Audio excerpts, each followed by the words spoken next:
Hello guys, मेरो नाम विकास यादव। अघिको भिडियोमा मैले भनेको थियो कि के भन्छ नेपालमा 7वटा प्रदेश छ अनि त्यो प्रदेशको नाम के हुन्। त्यो यसको साथसाथै म आज के भन्छ कुन प्रदेशको राजधानी कहाँ हो त्यो पनि लिएर आइसकेको छु। अनि के भन्छ प्रदेशको नाम र त्यसको राजधानी कसरी याद गर्ने म आज त्यसको ट्रिक दिन गइरहेको छु। लौ त अब हिँडौँ। त हामी अब सुरु गरौँ। नेपालमा भएको प्रदेश र त्यसको राजधानी कहाँ हो म त्यो बताउन गइरहेको छु। अनि कसरी याद गर्ने त्यसको म पछि ट्रिक दिन्छु। पहिला चाहिँ म प्रदेशको नाम र के भन्छ त्यसको राजधानी लेख्छु अनि पछि ट्रिक दिन्छु कसरी याद गर्ने हो भने। लौ त नेपालमा भएको प्रदेश र स्थायी राजधानी।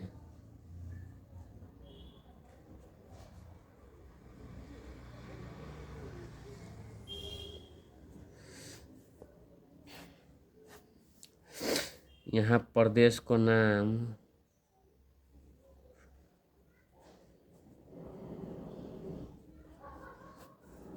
यहाँ राजधानी।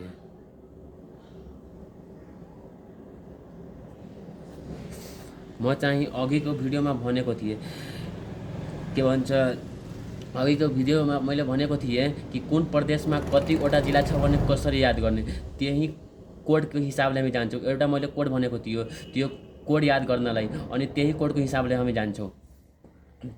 त्यो कोड हो 27 64 531। 2 भनेको के हो, 7 भनेको के हो, 6 भनेको के हो, 4 भनेको के हो मैले पहिलाकै भिडियोमा भनिदिएको छु, तर पनि भनिदिइरहेको छु यो पनि भिडियोमा। 2 भनेको 2 नम्बर प्रदेश हो, 7 भनेको 7 नम्बर प्रदेश, 6 भनेको 6 नम्बर प्रदेश हो, अनि यस्तै गरेर सबै हो। त 2 नम्बर प्रदेशको नाम के हो भने मध्य प्रदेश। मध्य प्रदेश।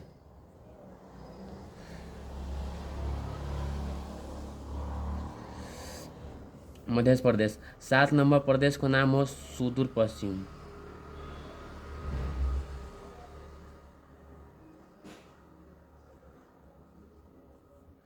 अनि 6 नम्बर प्रदेशको नाम हो कर्णाली प्रदेश।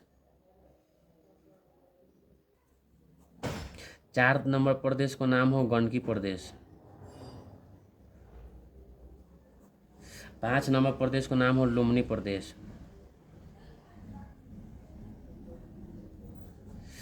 3 नम्बर प्रदेशको नाम हो बागमती प्रदेश। 1 नम्बर प्रदेशको नाम हो कोशी प्रदेश। यहाँ प्रदेशको नाम यहाँ मैले प्रदेश लेखिदिएको छु, त्यही भएर सबैमा प्रदेश लेखेन, एउटामा मात्र लेखिदिएँ मध्य प्रदेश, अनि बाँकीमा लेखेन किनभने टाइम लाग्थ्यो त्यही भएर लेखेन। अनि मध्य प्रदेशको राजधानी चाहिँ हो जनकपुर।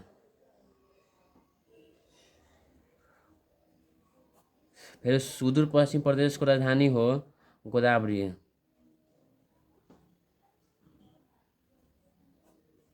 कर्णाली प्रदेशको राजधानी हो वीरेन्द्रनगर।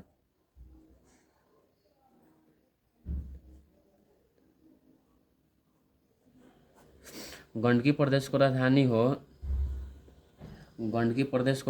हो पोखरा। लुम्बिनी प्रदेशको राजधानी हो भालुवाङ।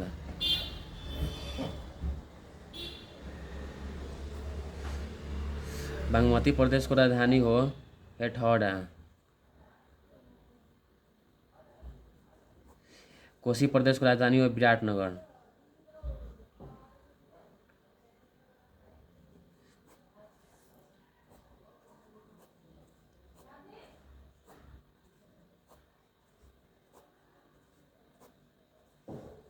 यति त मैले गरिसकेँ। अब के भन्छ विद्यार्थीहरू त यसरी याद गर्छन् मध्य प्रदेश, सुदूरपश्चिम प्रदेश, कर्णाली प्रदेश, गण्डकी प्रदेश, लुम्बिनी प्रदेश, बागमती प्रदेश, कोशी प्रदेश। यसरी याद गर्नलाई त गर्छन् तर फेरि बिर्सिहाल्छ। तर म आज यस्तो ट्रिक दिन्छु कि यो ट्रिकले तपाईँहरूले कहिले पनि बिर्सनु हुँदैन।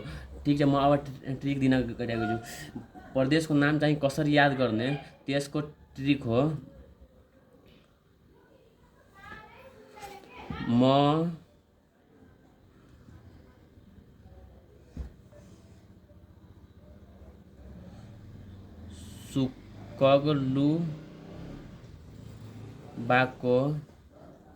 सुकगलुबाको बाप छु। म सुकगलुबाको बाप छु। यो चाहिँ प्रदेशको नामको ट्रिक भयो। मबाट भयो मध्य प्रदेश, सुबाट भयो सुदूरपश्चिम प्रदेश, कबाट भयो कर्णाली प्रदेश, गबाट भयो गण्डकी प्रदेश, लुबाट भयो लुम्बिनी प्रदेश, बाबाट भयो बागमती प्रदेश, कोबाट भयो कोशी प्रदेश। अनि बाप छु यो मैले आफ्नो मनले राखिदिएँ, किनभने म सुकगलुबाको यसरी पढिरहेको छु, यति मात्र पढिरहेको छु भन्ने हाम्रो वाक्य प्रश्न भइरहेको छैन। तर मैले बाप छु यति मैले थप दिएँ, म सुकगलुबाको बाप छु भनेर मैले थप दिएँ। अब पढ्नमा के भन्छ हाम्रो वाक्य सजिलो भइरहेको छ। अनि राजधानीको जुन नाम हो त्यसको ट्रिक हो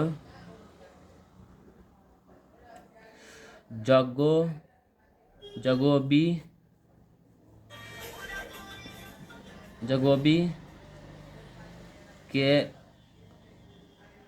बाप पोभा। जगोबी के बाप पोभा जून हेबी हो।